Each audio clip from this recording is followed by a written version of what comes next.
tajuk inilah. Tunggu dia recording ya. Okey.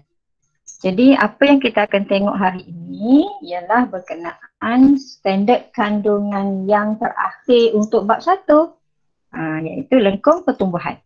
Okay. Jadi hari ni apa yang you all kena tahu ialah mudah je. Kenal pasti 3 jenis tumbuhan berdasarkan kitaran hidup. Boleh kita hidup ni, maksud kita hidup macam kita lah. Bila kita dipanggil sebagai kita hidup, maksudnya seorang manusia bila dilahirkan, bermulalah dihidup di muka bumi, kemudian dia menjadi kanak-kanak, dia jadi dewasa, dia jadi dia berkeluarga, dia melahirkan dan akhirnya mati. Itu adalah kitaran hidup. Jadi sebenarnya ini adalah lanjutan daripada bab 15 tingkatan 4. Kalau siapa ingat lagi, kita ada tajuk pembiakan dan pertumbuhan masa tingkatan 4. Okey. Jadi yang itu hanya untuk manusia dan haiwan. Tapi untuk tahun tingkatan 5, disebabkan tema kita adalah tema tumbuh-tumbuhan, plant. Okay. Maka kita akan fokus kepada lengkung pertumbuhan bagi tumbuh-tumbuhan. Ada yang nak masuk lagi ke tu? Ada yang nak masuk Okay. Bermakna, boleh masuk ke tu? Sekejap, cikgu bagi masuk dulu. Okay, nanti siapa nak masuk lagi bagi tahu takut kan terganggu pula. Okay, kita tengok balik yang ni. Okay, maknanya bila kita kata lengkung pertumbuhan, disebabkan kita nak bandingkan dengan 3 jenis tumbuhan berdasarkan kita hidup, kita kenal 3 jenis tumbuhan dulu. Yang pertama tumbuhan semusim, yang kedua tumbuhan dui musim, dan yang ketiga adalah tumbuhan saka. Dengar apa tak saka je, tahu dah benda tu hidup lama.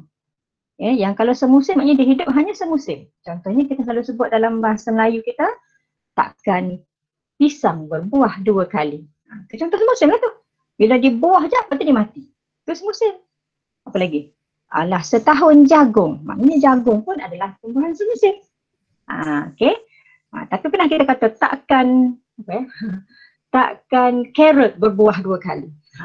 Sebab apa? Sebab carrot adalah tumbuhan 2 musim. Contohlah, tumbuhan saka pula tumbuhan yang hidup lama. Contohnya pokok mangga, pokok durian, pokok rambutan, pokok balak. Macam okay. Yang kedua, anak-anak cikgu mesti boleh mencerakinkan lengkung pertumbuhan. Iaitu untuk 3 jenis tumbuhan. Ialah tumbuhan semusim, tumbuhan 2 musim dan tumbuhan saka. Okey, yang ketiga ni untuk eksperimen untuk mengkaji lengkung pertumbuhan dalam tumbuhan, cikgu abaikan dulu. Yang ini kita akan buat dalam makmal ataupun kalau rasa PDPR kita ataupun PKP kita dilanjutkan, cikgu akan bagi satu tugasan untuk dijadikan sebagai projek eksperimen lengkung pertumbuhan. Okey, itu adalah apa yang kita akan belajar pada hari inilah, insya-Allah sempat. Okey, jadi cikgu mulakan dengan gambar-gambar yang cikgu tunjuk ni. Okey, pokok labu, pokok tembikai. Okay, betul tak? Yang kedua, kobis dan juga lobak merah. Gambar-gambar ni cikgu ambil daripada buku teks ya. Memang ada dalam buku teks. Okay. Yang ketiga adalah contoh pokok apa ni? Tak nampak tak? Ni sebenarnya cikgu ambil ni pokok rambutan. Okay, rambutan ke durian? Tak nampak buah. Okay, pokok durian, sorry, daun macam ni. Okay, ni adalah pokok durian. Jadi tumbuhan kita bahagikan kepada 3 jenis berdasarkan kita hidup, iaitu yang tadilah. Semusim, dua musim dan tumbuhan saka. Jadi boleh tak kita kenal pasti? Yang semusim ni mana? Tembikai ke carrot? Tembikai. Ya, tembikai. Bila orang tanam tembikai, dia semai biji benih, tumbuhan tu akan tumbuh menjadi pokok, anak-anak pokok, lepas tu dia besar, dia berbuah. Lepas kita tuai hasil buah tu, pokok tu akan matilah, dia akan kering dengan sendirinya dah mati. Itu pokok tembikai, pokok labu, kebanyakannya pokok sayur. Okay, yang nombor 2 ni adalah tumbuhan dui musim. Maknanya pada tahun pertama dia baru menjadi pokok. Bila tahun kedua barulah dia akan hasilkan benda ni. Ni biji benih yang kita akan makan. Okay. Luar-luar, daun-daun luar ni kita akan buang. Biasa kalau siapa tanam kompos dan juga salad dia tahulah. Daun luar ni akan dibuang nanti, yang akan dituai sebagai biji benih ataupun yang makanan kita adalah putih tengah. Begitu juga dengan carrot. Dan yang akhir ni tumbuhan saka lah, sebab dia berbuah setiap tahun. Selagi tak mati, selagi dia mampu keluarkan buah, dia subur, maka dia akan berbuah. Itu tumbuhan saka. Jadi kita kenal satu persatu. Apa di sini kot ni? Mana tumbuhan semusim cikgu? Tumbuhan dua musim. Tumbuhan semusim cikgu mana? Oh, dia lari. Tumbuh. Alah, dia nak masuk patutlah. Ya. Okey, kita sambung dengan tumbuhan dua musim. Okey, mana tumbuhan dua musim cikgu ni? Sekejap ya. Okey, sebenarnya kita dekat tumbuhan semusim.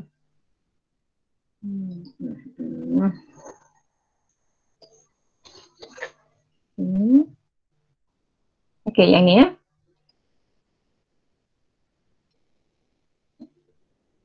Terpaksa pusing balik sebab kita pergi ke admit pelajar tadi kan. Okey, tak apa.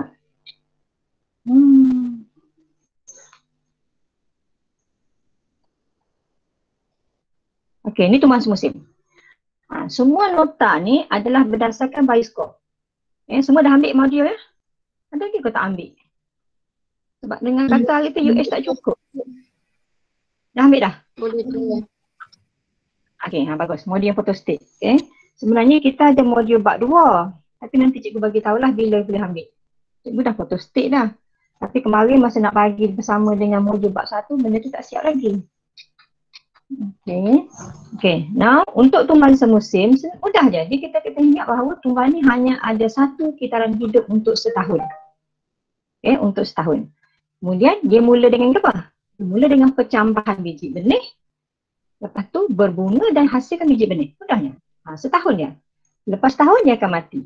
Jadi selalunya pokok-pokoknya adalah pokok-pokok buah-buahan, pokok-pokok sayur lah. Contohnya pokok padi, pokok jagung, pokok labu, pokok bunga matahari, pokok apa lagi? Pokok pisang. Banyak pokok tembikar yang tadi. Kalau dua musim pula, dua musim pula ni kita akan tumbuhan ini akan melengkapkan kitaran hidupnya dalam tempoh 2 tahun. Dui is 2. Tahun pertama dia melakukan ataupun dia bertumpu kepada pertumbuhan tampang. Apa dia pertumbuhan tampang? Okey. Pertumbuhan tampang ni yang C ni. Tahun pertama berlaku pertumbuhan struktur tampang, iaitu struktur akar, daun dan batang. Maknanya struktur yang bukan untuk pembiakan. That is tampang.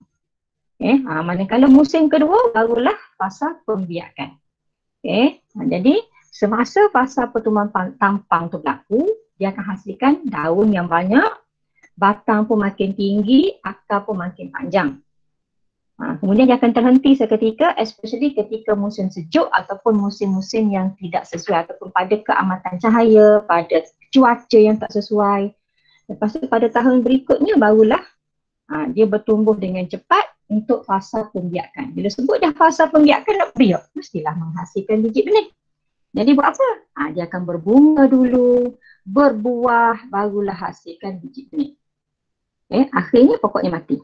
Ini contohnya pokok kubis, pokok lobak merah, pokok bunga balung ayam. Banyak lagi lah pokok-pokok yang biasanya hidup di kawasan iklim yang lebih sejuk. Itu tumbuhan dua musim. Macam mana pula tumbuhan saka? Tumbuhan saka ni hidup dia panjang, melebihi 2 tahun. Kita kena ingat setahun, 2 tahun, lebih 2 tahun. Jadi setahun semusim, 2 tahun 2 musim, yang lebih 2 tahun adalah tumbuhan saka. Ada 2 jenis kategori tumbuhan saka, iaitu yang berkayu saka. Berkayu, bayangkan batangnya keras, berkayu. Dan dia hidup lama, so kita kata berkayu saka. Kemudian tumbuhan herba saka, maknanya dia batangnya lembut, tapi juga boleh hidup lama. Pokok gap, pernah tengok tak lidah buaya, lidah jin? Dia tak ada kayu, tapi dia masih boleh hidup lama. Bagi tumbuhan saka pula, dia mampu berbunga dan berbuah berkali-kali. Sebab apa? Sebab dia mampu ataupun dia mempunyai struktur untuk beradaptasi dengan persekitaran yang berubah-ubah ataupun suhu yang sentiasa berubah. Okay. Bila musim hujan, macam mana suhu dia? Dia boleh beradaptasi. Bila guna kata adaptasi, maknanya kita kata dia boleh menyesuaikan diri dengan persekitaran. Okay. Contoh banyak dah, ada rumput, bunga raya, pokok mangga. Kalau yang pokok herba ni contohnya pokok lili, pokok lidah jin, pokok lidah buaya. Itu adalah contoh tumbuhan saka yang tidak berkayu ataupun herba. Okey. Jadi bila kita dah kenal 3 jenis tumbuhan berdasarkan kisah hidup, kita tengok pula lengkung pertumbuhan. Okey. Is there anybody want to nak masuk ke tu? Bunyi tu? Okey, kejap ya. Okey, dah masuk. Okey, kita sambung balik. Lengkung pertumbuhan. Okay, untuk lengkung pertumbuhan, okay, yang ni ya, lengkung pertumbuhan, alah jadi kecil lah pula.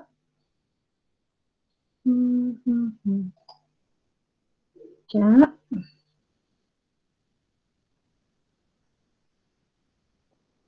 Apa dia nak?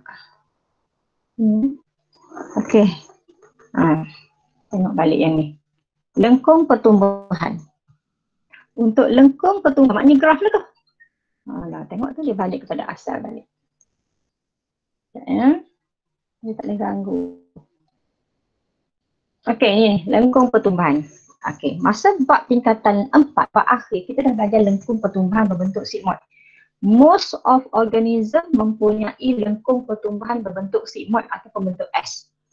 Now kita nak separatekan lengkung itu kepada jenis tumbuh-tumbuhan tadi. Semusim, dui musim dengan tumbuhan saka. Kita tengok yang pertama. Untuk tumbuhan semusim, lengkung dia adalah berbentuk sigmoid, bentuk S lah. S di situ merujuk kepada apa? Kalau kita kata S maksudnya sigmoid lah tu. Okey, nanti cikgu conteng sikit. Maknanya sini, ini adalah yang dikatakan sebagai S, bentuk sigmoid. Okey. Kemudian kita perhatikan grafnya, kalau kita tengok sini. Ini adalah fasa penurunan. P. P di sini merujuk kepada fasa penurunan. Yalah, kita nak lukis bentuk S kan? S macam mana S? Kan? Ada fasa penurunan. Okay, jadi sini adalah fasa penurunan. Kenapa menurun? Sebab makanan yang tersimpan iaitu kanji dalam bentuk cotyledon dia tu digunakan untuk pencambahan biji benih. Sebelum tumbuhnya daun, sebelum tumbuhnya batang. Okay, kalau ingat balik tadi, tumbuhan semusim ni kita fokus kepada mula-mula dia melakukan pertumbuhan struktur tampang dia. Lepas tu baru dia melakukan pertumbuhan untuk pembiakan. Jadi bila kita kata penurunan di sinilah kita nampak pertumbuhan struktur tampang dia. Okay, sebab apa? Pencambahan dia, pencambahan biji benih. Sebab makanan digunakan untuk pencambahan biji benih. Okey, tengok seterusnya, fasa peningkatan. Ini fasa Q. Pada fasa Q ni berlaku peningkatan pertumbuhan, iaitu kita baca di sini pada graf, tengok ya, bila dia bagi graf, kita baca graf. Kita kata, selepas fasa P, jisim kering tumbuhan bertambah. Nampak graf? Jadi sama ertinya kita kata apa? Kadar pertumbuhannya adalah tinggi. Tengok kecerunan graf. Bila ada lengkung macam ni, kita boleh nampak kecerunan graf. Kita ambil kecerunan di sini. Ni. Ini adalah kecerunan. Jadi kecerunan graf adalah besar. Maknanya kita kata kadar pertumbuhan meningkat. Tengok kadar di sini memang merujuk kepada kecerunan graf. Kenapa kadar pertumbuhan dia meningkat? Pokok dah ada daun. Daun buat apa? Daun menjalankan fotosintesis. Bila daun menjalankan fotosintesis, dia mula hasilkan makanan dia pun tumbuhlah dengan cepat. Sebab itulah kadar pertumbuhannya adalah tinggi ataupun cepat. Boleh ya? Okey, kita pergi kepada fasa A. Kita tengok fasa A. Ada tak meningkat? Kalau kita kata meningkat pun sangat sedikit. Dan boleh kita katakan dia adalah mala. Mala di sini adakah tak berlaku pertumbuhan? Siapa faham dengan berlaku tak pertumbuhan? Berlaku tapi sangat sedikit. Kalau kita perhati, boleh tak kita cari kecerunan graf di sini? Susah. Tak boleh tak? Susah. Tak Maknanya kita boleh. kata kecerunan graf adalah sifar. Jadi kita kata bila kecerunan graf, sebab kita baca graf pada paksi Y lawan paksi X. Kan kita belajar dalam matematik, belajar matematik. Bila kita cari kecerunan graf, Y bahagi X kan? Paksi Y bahagi dengan paksi X dapatlah kecerunan. Jadi di sini kita kata kecerunan adalah sifar. Bila kecerunan sifar bermakna kadar pertumbuhan juga adalah sifar. Kenapa? Sebab tumbuhan sudah mencapai kematangan. Okay. Kebanyakan sel-selnya sudah mencapai saiz yang maksimum. Jadi tumbuhan ini dikatakan sudah mencapai kematangan. Jadi kadar pertumbuhannya adalah sifar. Okay. Lebih kurang sama macam manusia dulu. Okay. Tengok pula fasa S. Tengok fasa S menurun pula. Okay. Bila menurun kita kata kadarnya negatif ataupun berlaku penuaan tapi perlahan-lahan. Okay. Di mana kadar fotosintesis sudah rendah. Sebab pokok-pokok pun dah tua. Dia punya klorofil pun dah tak mampu nak berfotosintesis sangat dah. Maka daun-daun tua akan digugurkan, bunga pun akan luruh, lepas tu biji benih pun dah dipencarkan, dah disebarkan. Maka berlakulah pengurangan jisim. Okey, ni kita katakan sebagai contoh untuk Contoh untuk lengkung pertumbuhan semusim. Kita tengok pula contoh lengkung pertumbuhan bagi tumbuhan dwi musim. Dwi maksudnya apa? Dwi maksudnya Dua. Okay. Dua. Jadi kalau setahun ada satu bentuk S, kalau 2 tahun 2 lah bentuk S. Nampak? Dua lengkung sigmoid. Dua lengkung sigmoid digabungkan. Jadi pada musim pertama, kita tengok lengkung yang pertama di sini. Okay, kalau kita perhati ni lengkung pertama, S yang pertama. Okay. S yang pertama ni tumbuhan menghasilkan daun. Yalah kalau kita baca detail memanglah mula-mula bercambah penurunan jisim. Lepas tu tumbuh pokok, tumbuh daun, tumbuh batang bertambah jisim. Lepas tu berkurang sebab matang. Kita tak detail dalam benda tu. Sebab itu untuk yang setahun tadi. Jadi kenapa ada dua siri S? Tersebut pada tahun yang pertama tumbuhan menghasilkan daun, fotosintesis berlaku, maka pertumbuhan pun banyak. Kemudian makanan ini akan disimpan dalam umbisi. Apa dia umbisi? Akar. Lagi? Akar. Okey, yang dikatakan umbisi ini adalah tempat-tempat di mana kanji itu disimpan. Contohnya, kalau dalam pokok-pokok yang ada ubi, dalam ubi lah. Okey, kalau pokok tu jenis yang ada rhizome, di dalam rhizome. Kalau pokok tu jenis berbuah, dia akan simpan dalam buah. Okay, ni kita kata pada musim pertumbuhan pertama. Okay, tapi buah tu tak sesuai. Sebab apa? Sebab buah tu dah hasil daripada pembiakan. Jadi kita tak ambil umbisi tu sebagai buah. Ni umbisi ni adalah ubi, berbawang ataupun rhizome. Okay, yang disimpan. Okay. Lepas tu dah ada makanan simpanan ini, maka pada musim pertumbuhan kedua, makanan ini akan digunakan untuk pembiakan. Maksud pembiakan di situ, dia hasilkan bunga, berlakulah pembiakan pada tuk bunga dan hasilnya adalah biji benih. Pembiakan tumbuhan berbunga kita akan belajar dalam bab, jadi tengok bab berapa? Sebab 6 tu. Okay. Itu lengkung pertumbuhan dua musim. Dan yang seterusnya ialah lengkung pertumbuhan tumbuhan saka. Saka, sama kan kita sebut saka. Saka ni lama. Kalau kata ilmu saka, ilmu yang diturunkan daripada datuk nenek moyang kita, itu saka. Ya, jadi untuk yang ini kita kata terdapat ataupun terdiri daripada beberapa jujukan sigmoid yang kecil, nampak macam ni. Ni sigmoid yang pertama untuk tahun pertama, sigmoid yang kedua untuk tahun yang kedua, begitulah seterusnya. Kalau ada 10 tahun, 10 lah jujukan sigmoid dia. Okay, pertumbuhan berlaku berterusan sepanjang hayat. Di mana kadar pertumbuhan adalah tinggi pada musim-musim tertentu, contohnya pada musim panas dan juga musim bunga. Kenapa? Sebab apa? Musim panas keamatan cahaya tinggi, suhu pun optimum, maka fotosintesis berlaku dengan kadar yang tinggi, jadi tumbuhan pun dapat tumbuh dengan cepat. Itu pada musim panas. Okey.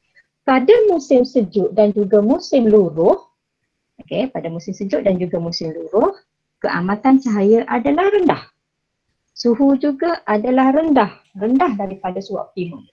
Maka pada masa ini kadar pertumbuhan menurun. Dia turun sikit sini. Pada hujung ni dia memang turun sikit. Kenapa? Sebab keamatan cahaya dan suhu tidak sesuai. Jadi kebanyakan pokok pada waktu ini dia akan meluruhkan daun. Sebab tu kita panggil dia musim luruh. Okey ya. Yalah macam kita. Kalaulah kita ni, kita makan banyak. Kita naik atas penimang. Memang jisim kita tinggi. Berat. Tapi kalau kita ada sakit, kejap-kejap muntah, kejap-kejap seret-beret, kejap-kejap muntah, kejap-kejap seret-beret. So tentulah berlaku penurunan jisim. Itu seolah-olah gugur lah tu dah. Okey. Kalau perhati di sini, Cikgu Sokmo tanya ni, kenapa bila tumbuhan saka, cuba tengok paksi Y. Paksi Y kita tak ambil jisim, kita ambil ketinggian. Yang tadi, yang pokok semusim dengan pokok dua musim, kita tengok paksi Y-nya adalah jisim kering ataupun jisim lah. Kenapa tak boleh ambil jisim lah? Kenapa tak boleh ambil jisim kering lah pada paksi Y? Terfikir tak? Tak tahu. Tak tahu. Masa tingkatan 4, masa akhir tajuk tu, kita dah belajar pasal parameter. Nak ukur pertumbuhan, biasa kita ukur sama ada ketinggian, isi padu, jisim. Jisim pula ada dua, jisim basah dengan jisim kering. Tapi yang paling tepat jisim mana? Jisim basah. Kering. Pandai, jisim kering. Jisim kering. Sebab dia tak melibatkan kuantiti air yang diambil. Okay, maknanya nak dapat jisim kering pokok ni kita kena cabut, basuh, keringkan, matilah dia. Kalau katalah kita nak ambil pokok saka, takkanlah tahun pertama kita ambil, kita matikan dia, lepas timbal. Tahun kedua nak ambil pokok mana pula? Sebab itu untuk tumbuhan saka, paksi Y ataupun parameter untuk pertumbuhan yang paling sesuai adalah ketinggian. Ketinggian. Ni kita panggil sebagai lengkung pertumbuhan tumbuhan saka. Sajalah cikgu selit sikit sebab ada pelajaran dia tanya tu. Buat apa tak ada jisim kering, buat apa? Ini pula ketinggian. Right ya? Faham ya? Ya. Faham. Okay. Now kita pergi kepada dua soalan uji minda. Kita tengok uji minda 18. Uji minda 18 ni dia bagi gambar dua jenis tumbuhan yang dapat dijumpai di persekitaran kita. Kenal pokok ni tak? Pokok pertama ni pokok apa? Mangga. Mangga. Ya, Mangga. adalah pokok-pokok mangga. Ada mangga banyak ni pokok mangga. Yang ni pokok apa? Sunflower. Bunga Bunga matahari ke bunga daisy? Daisy. Daisy. Kalau bunga Daisy. matahari daun dia macam ni kan? Ya. Sekali impan nampak macam bunga matahari, tapi bila kita perhatikan daunnya, ini adalah tumbuhan ataupun pokok daisy ataupun pokok kekwa. Kenal pasti dan banding. Soalannya kenal pasti dan banding jenis. Arahannya kenal pasti dan banding, tapi kata kuncinya di sini adalah jenis. Bila sebut jenis yang kita belajar tadi lah. Jenis apa? Jenis semusim ke, dua musim ke, saka. Itu maksudnya. Now, kita lihat macam mana jawapan dia. Cikgu bagi jawapan lalu nanti salin dalam buku, dalam modul. Bila ada perkataan banding, mesti ada persamaan.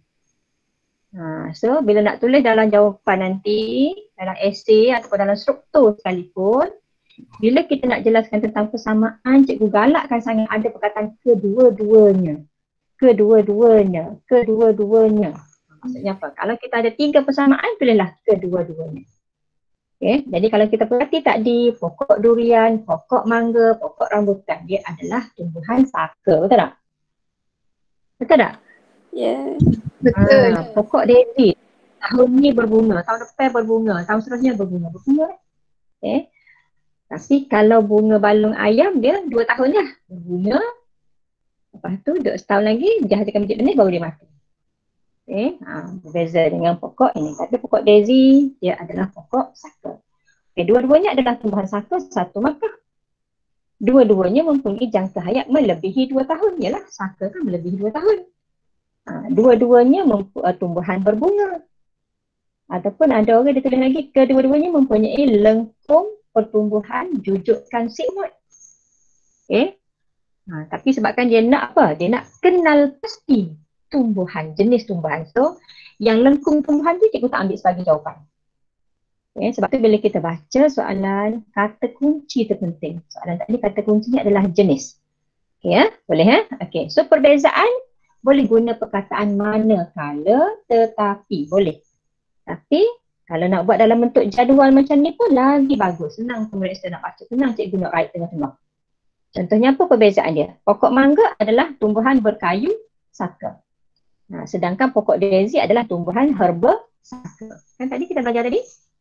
Yang saka ni ada dua jenis. Sama ada dia berkayu ataupun dia herba. Herba ni tidak berkayu. Okay, jadi penerangan dia, pokok mangga ni ada tisu berkayu. Sedangkan ataupun manakala pokok daisy tiada tisu berkayu. Okey, itu adalah contoh jawapan bagi soalan yang meminta kita bandingkan. Ingat ya, banding mesti ada persamaan dan perbezaan. Okey. Ya. Okey, soalan uji minda 19. Ni barulah kita tunjuk lengkung. Dan tadi dia hanya nak banding dari segi jenis sahaja. Kalau tulis pasal lengkung tak ada masalah. Okey, soalan 19. Rajah menunjukkan graf lengkung pertumbuhan tumbuhan saka. Okay, memang kata stimulus soalan ini adalah merujuk kepada tumbuhan saka. So, abaikan yang semusim. Sebab adakah semusim tumbuhan saka? Takkan ada. Dua musim pun tak ada. Berdasarkan graf, terangkan, kata kuncinya terangkan bagaimana pertumbuhan bagi tumbuhan saka. So, dia nak suruh kita terangkan pertumbuhan lah. Pertumbuhan bagi tumbuhan saka. Okay, graf sudah diberi. Grafnya ialah, tengok ni. 1S, 2S, 3S dan sebagainya. Dan masa diberi sini adalah ikut tahun. 2009, 2010 sampai 2013. Okay. Paksi Y pula adalah ketinggian. Macam nota kita tadi. Jadi macam mana kita nak terangkan graf? Terangkan bagaimana pertumbuhan bagi tumbuhan saka. Okay, cuba lengkapkan dulu, cikgu tunggu sekejap. Nanti kita tengok jawapan. Muka surat berapa tau? Okay, modul muka surat 22. Muka surat terakhir. Buat Okay, cikgu tunggu sekejap. Lepas ni kita bincang.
Okay, ini sebenarnya adalah contoh soalan esei ya.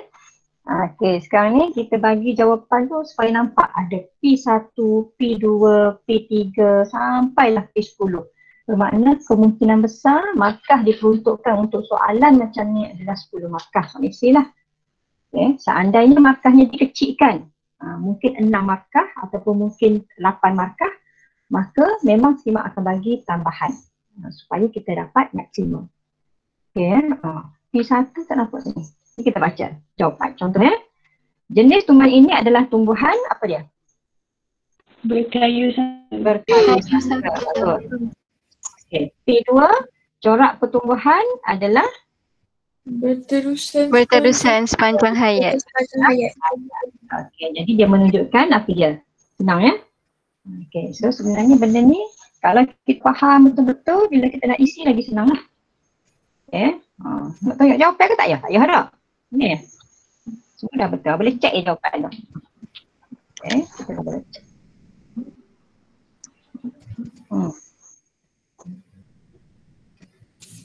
Okay.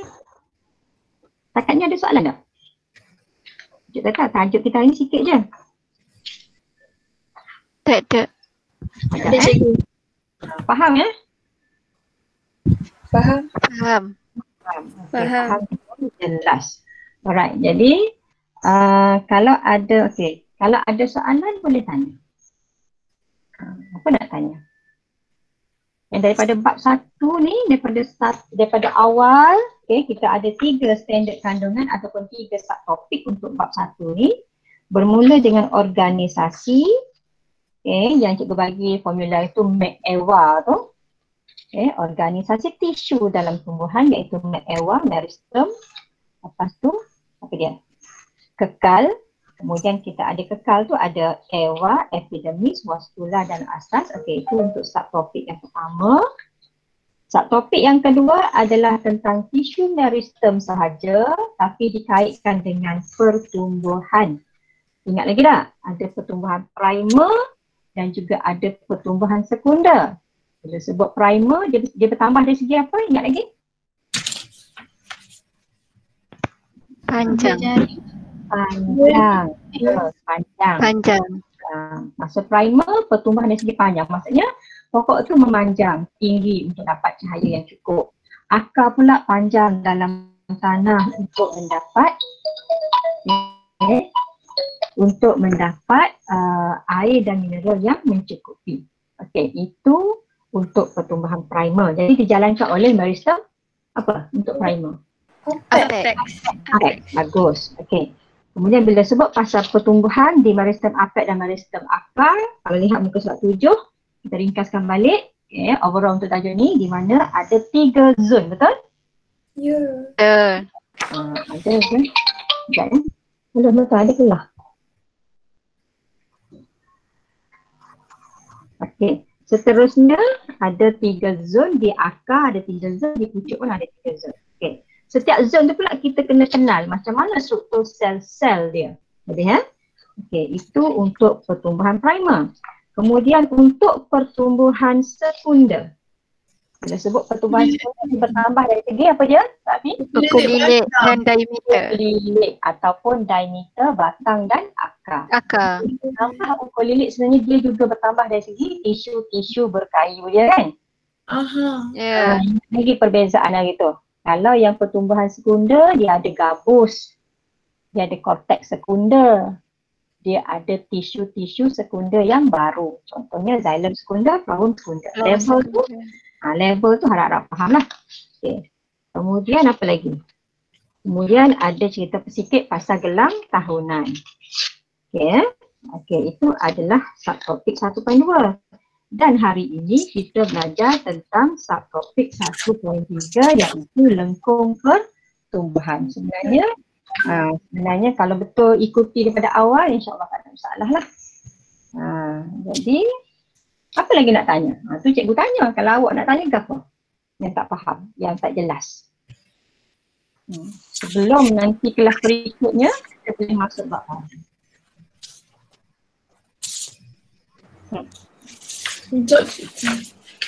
Tak ada? Tak ada? Ya.